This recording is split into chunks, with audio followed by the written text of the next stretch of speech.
आज का वीडियो का टॉपिक है कि कैसे आप लोग ड्राइविंग लाइसेंस और लर्नर्स लाइसेंस बना सकते हैं। तो इसके लिए आपको जाना पड़ेगा गूगल सर्च में और वहाँ जाके आपको परिवहन सर्च करना है। परिवहन। तो ये सर्च करने के बाद आपका जो पहला लिंक है उस पर आपको क्लिक करना है। तो ये क्लिक करने के बाद आपका एक नया पेज खुल जाएगा। वहाँ पर जा कर के आपको ऑनलाइन सर्विसेज के अंदर ड्राइविंग लाइसेंस रिलेटेड सर्विसेज में क्लिक करना है। जब आप ये क्लिक करेंगे तो यहाँ पर आपको ऑप्शंस आ जाएगा कि आपको क्या क्या आप ये साइट से कर सकते हैं। तो आपका सारा का सारा ऑप्शन यहाँ पर आ जाएगा।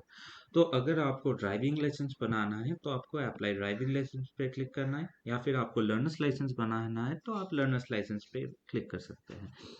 तो अभी हम स्टेप बाय स्टेप जाएंगे। तो पहले हम देख लेते हैं कि कैसे लर्नर्स लाइसेंस बनाते हैं।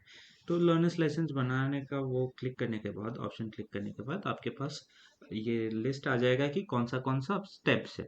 तो ये स्टेप्स, पहले आपको एप्लीकेशन डिटेल्स फिल करना है, डॉक्यूमेंट्स अपलोड करना है, फी पेमेंट करना है, और उसके बाद आप प्रिंट लेकर के आपका एग्ज़ाम देना पड़ेगा। एग्ज़ाम देने के बाद आपका लर्नर्स लाइसेंस मिल जाएगा। आसान स्टेप्स है। तो मैं एक एक करके आपको बताता हूँ। तो हम कंटिन्यू पे क्लिक करेंगे। यहाँ पर आपको पूछ रहा है कि आपको क्या चाहिए। आपके पास ऑलरेडी ड्राइविंग लाइसेंस है, आप कुछ नया कोई कैटेगरी के लिए आपको ड्राइविंग लाइसेंस चाहिए, या फिर आपके पास ऑलरेडी एक लर्नर्स लाइसेंस है जिसके ऊपर आप और एक लर्नर्स लाइसेंस बनाना चाहते हैं। तो हमारे केस में क्या है, हम फ्रेश लर्नर्स लाइसेंस बनाएंगे।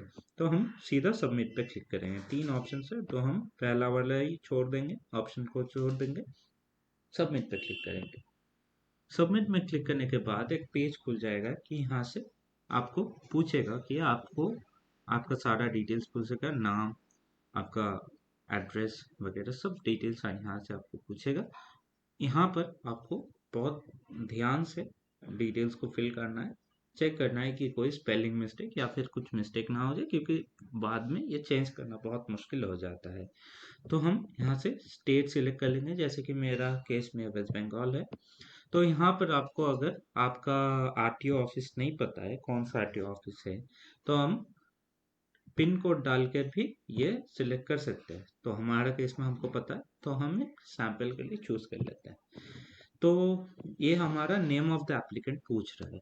तो नेम ऑफ द एप्लीकेंट, आपका जो नाम है वो डाल दीजिए, जो लास्ट नेम है वो भी डाल दीजिए, आपका मम्मी पापा या फिर हस्बैंड का नाम या फिर गार्जियन का नाम आप डाल सकते हैं। रिलेशन में ये आपका कौन सा रिलेशन का आपको, मतलब कौन सा रिलेटिव को आप चूज कर रहे हैं।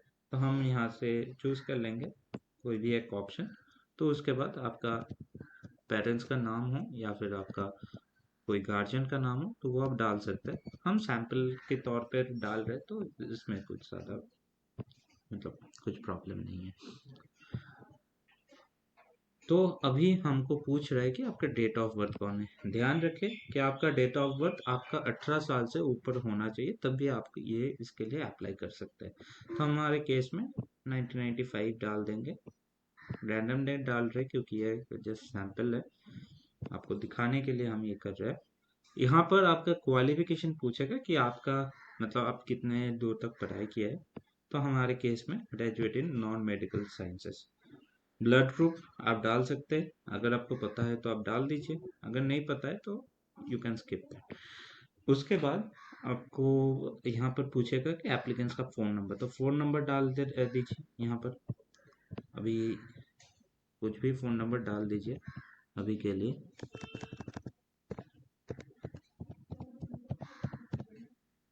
डालने के बाद आप यहाँ पर पूछेगा कि आपका एड्रेस कहाँ पे है। तो हम जो रेस्पेक्टिव एड्रेस है वो वहाँ पर डाल देंगे। आपका करंट एड्रेस कौन सा है, परमानेंट एड्रेस कौन सा है, ये सब आपसे पूछेगा।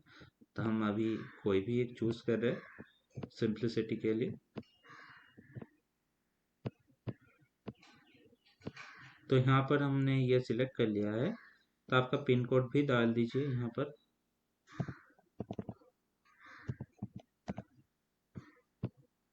कितने टाइम से रह रही है ये सब डाल सकते हैं। परमानेंट एड्रेस आपका सेम है तो कॉपी टू परमानेंट एड्रेस करके आप ये प्रोसीड कर सकते हैं। इसके बाद आपको यहाँ पर पूछेगा कि आपका कौन सा क्लास में, आपका कौन सा कैटेगरी का आप ड्राइविंग मतलब व्हीकल ड्राइव करेंगे। आपको अगर स्कूटर ड्राइव करना है या फिर आपको बाइक ड्राइव करना है या फिर आपको फोर व्हीलर ड्राइव करना है तो उस रेस्पेक्टिव आपको सिलेक्ट करना पड़ेगा। अगर आप मल्टीपल एक साथ अब एग्जाम देना चाहते हो तो वो भी आप कर सकते हैं। तो हमारे केस में हम बाइक का और ये एलएमवी मतलब फोर व्हीलर का है और ये मोटरसाइकिल विद गियर मतलब ये बाइक का है। हम ये दोनों का एक साथ करेंगे।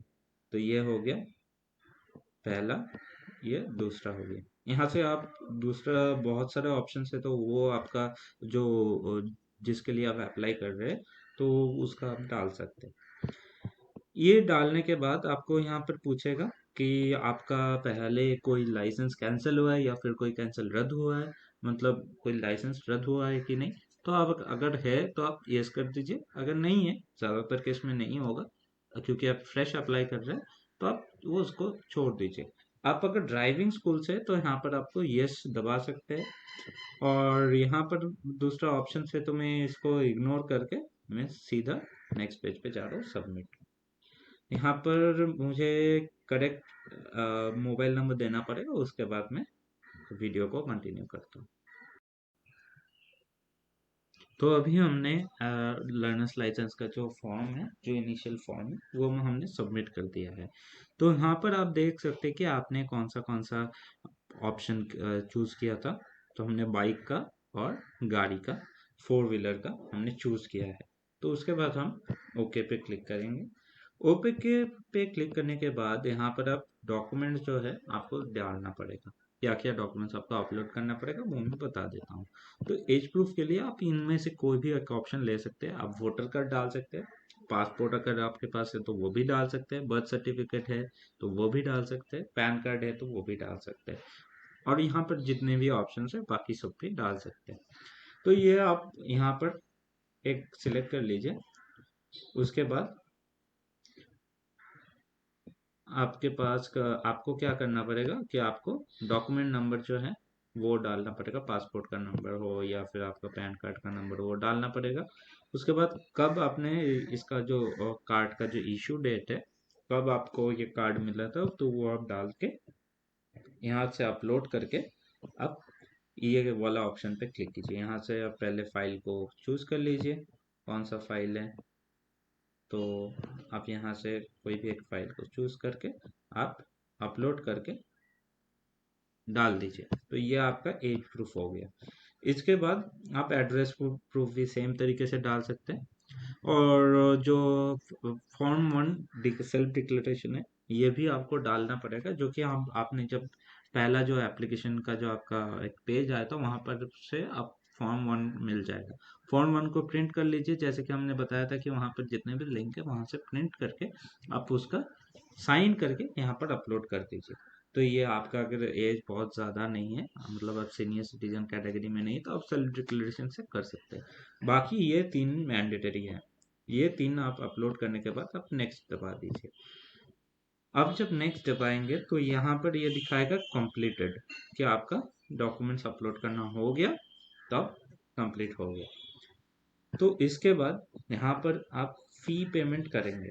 तो फी पेमेंट करने से पहले आप एक बार चेक कर लीजिए कि आपका स्लॉट अवेलेबल है कि नहीं। अगर स्लॉट अवेलेबल नहीं है तो थोड़ा वेट कर जाइए, कुछ दिन बाद फिर से ट्राई कीजिए। अगर स्लॉट अवेलेबल है तुरंत फी का पेमेंट करके स्लॉट बुक कर लीजिए। तो हम यहाँ पर क्लिक हेयर पे क्लिक करके यहाँ चेक कर लेंगे कि कोई स्लॉट अवेलेबल है कि नहीं। इस केस में अभी हमको स्लॉट नहीं मिल रहा है, कुछ नहीं दिख रहा है। यहाँ पर अगर स्लॉट मिलेगा तो आपको यहाँ पर दिखाई दे देगा कि इतना नंबर का स्लॉट अवेलेबल है, इतना अवेलेबल है स्लॉट।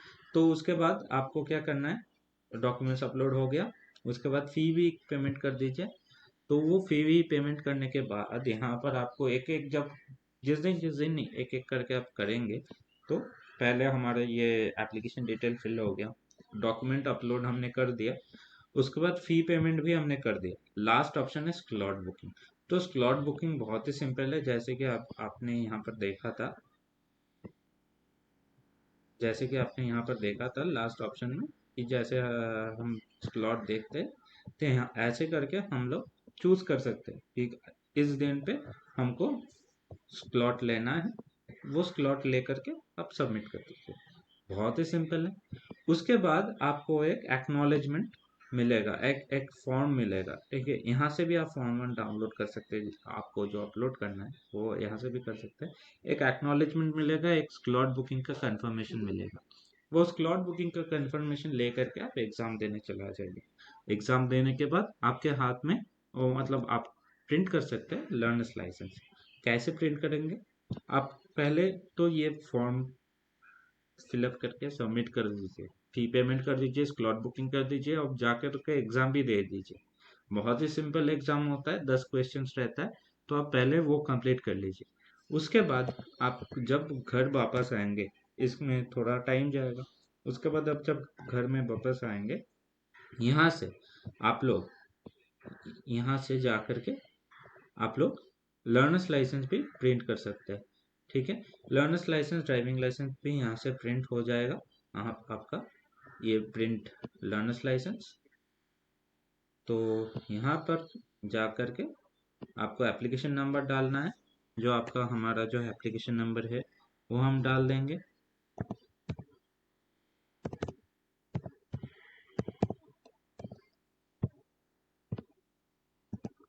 और यहाँ पर आपका जो डेट ऑफ बर्थ है वो भी डाल दीजिए। डालने के बाद आप सबमिट कर दीजिए। अब जब आपका ये हो जाएगा, एक ओटीपी आएगा आपका फ़ोन में, तो आप वो ओटीपी चेक कीजिए और ओटीपी यहाँ पर डाल दीजिए। ये करने के बाद यहाँ पर जब आपके पास लर्नर्स लाइसेंस हो जाएगा, इस केस में मेरे पास अभी एग्जाम भी नहीं दिया और क्लाउड भी बुकिंग नहीं हुआ है, तो हमारे पास अभी लर्नर्स लाइसेंस है नहीं। जब आपके पास होगा तब आप यहाँ पर सीधा आपका लर्नर्स लाइसेंस का एक ऑप्शन मतलब एक पेज आ जाएगा। वो लर्नर्स लाइसेंस आप खोल के आप उसको प्रिंट करके आप यूज कर सकते हैं। 6 महीने के लिए वैलिड होता है लर्नर्स लाइसेंस। उसके अंदर अंदर आपको ड्राइविंग लाइसेंस के लिए अप्लाई करना पड़ेगा। तो अभी हमने लर्नर्स लाइसेंस कैसे बनाते हैं, बहुत ही सिंपल तरीका है, आपको पता चल गया। अभी हम देखेंगे कि ड्राइवर्स लाइसेंस कैसे बनाते हैं। उसके पहले, ड्राइवर्स लाइसेंस बनाने से पहले यहाँ पर देखिए, एक एक स्टेज में आपका सारे के सारे ऑप्शंस यहाँ पर अवेलेबल है। तो अगर आपको चेक करना है कि आपका पेमेंट क्लियर हुआ है कि नहीं, तो यहाँ से आप चेक कर सकते हैं। अगर आपको डॉक्यूमेंट अपलोड करना भूल गए कोई, तो आप यहाँ से भी कर सकते हैं। और फी पेमेंट यहाँ से कर सकते हैं कि अगर आपने देखा कि पेमेंट फेल्ड है या फिर पेमेंट किया ही नहीं, आपने भूल गया, तो आप यहाँ से फी पेमेंट कर सकते हैं। और ये वाला है स्लॉट बुकिंग वाला ऑप्शन। तो यहाँ पर जैसे जैसे क्लिक करेंगे, बहुत सेल्फ एक्सप्लेनेटरी है, ज़्यादा डिफिकल्ट नहीं है। बहुत लोग ऐसे क्लर्क के पास जाकर, मतलब जो रोड साइड में जो क्लर्क लोग बैठे रहते, तो उनसे जा करके आप लोग बोलते हैं कि आप हमारा एप्लीकेशन कर दीजिए। ज़रूरत ही नहीं है, आप आपका फ़ोन से भी कर सकते हैं और ये आप लैपटॉप या डेस्कटॉप में भी आप कर सकते हैं। बहुत ही आसान तरीका है। यहाँ पर सब सेल्फ एक्सप्लेनेटरी है। आप यहाँ से कोई भी ऑप्शन चूज करके आप आपका लर्नर्स लाइसेंस बना सकते हैं। लर्नर्स लाइसेंस बनाने के बाद 1 महीने का, जिस जिस दिन लर्नर्स लाइसेंस आपको मिला वहां से 1 महीने तक आप ड्राइवर लाइसेंस के लिए नहीं अप्लाई कर सकते। लर्नर्स ड्राइविंग लाइसेंस तभी आप अप्लाई कर पाएंगे जब आपके पास 1 महीना हो गया है। आप 1 महीना होने के बाद जाकर के आप ड्राइविंग लाइसेंस के लिए अप्लाई कर सकते हैं। तो यहाँ पर ड्राइविंग लाइसेंस का अप्लाई करने का सेम तरीका है, कुछ डिफरेंट नहीं है। सीधा चले जाइए, यहाँ आपका लर्नर्स लाइसेंस का नंबर डालिए, डेट ऑफ बर्थ डालिए और ओके कर दीजिए। तो इस तरीके से आप लोग लर्नर्स लाइसेंस बनाने के बाद ड्राइवर्स लाइसेंस बना सकते हैं। बहुत ही सिंपल तरीका है, एकदम सेम है। लर्नर्स लाइसेंस में भी जो जो आपको करना है, ड्राइविंग लाइसेंस में भी वही करना है। पहले पेमेंट करना है, फिर उसके बाद स्लॉट बुकिंग करना है। स्लॉट बुकिंग के बाद आपको जा करके वहां पर एग्जाम देना है। ध्यान रखिए, लर्नर्स लाइसेंस मिलने के 1 महीने बाद ही आप ड्राइवर्स लाइसेंस के लिए अप्लाई कर सकते हैं। आपके पास मन में कोई डाउट है तब नीचे कमेंट बॉक्स में कमेंट कर सकते हैं, मैं उसका ज़रूर जवाब दूंगा। मैं हमेशा सबको, आप लोगों को सबको बताऊंगा कि आप खुद अप्लाई कीजिए, लर्नर्स लाइसेंस का भी और ड्राइविंग लाइसेंस का भी। अगर आपको गाड़ी चलाना आता है तो आप क्यों पैसे वेस्ट करेंगे? आप खुद सीखिए, खुद कीजिए। जो अगर आपको ये प्रोसेस में कोई भी कहीं पर भी आपको डाउट आया तो आप नीचे कमेंट कीजिए, मैं ज़रूर उसका रिप्लाई दूंगा। तो ये प्रोसेस है लर्नर्स लाइसेंस और ड्राइविंग लाइसेंस निकालने का। जब आपका लर्नर्स लाइसेंस हो जाए उसके बाद आप ड्राइविंग लाइसेंस निकाल सकते हैं। ड्राइविंग लाइसेंस मिलने के बाद आप कोई भी रोड पे इंडिया में कहीं भी आप गाड़ी लेकर के निकल सकते हैं।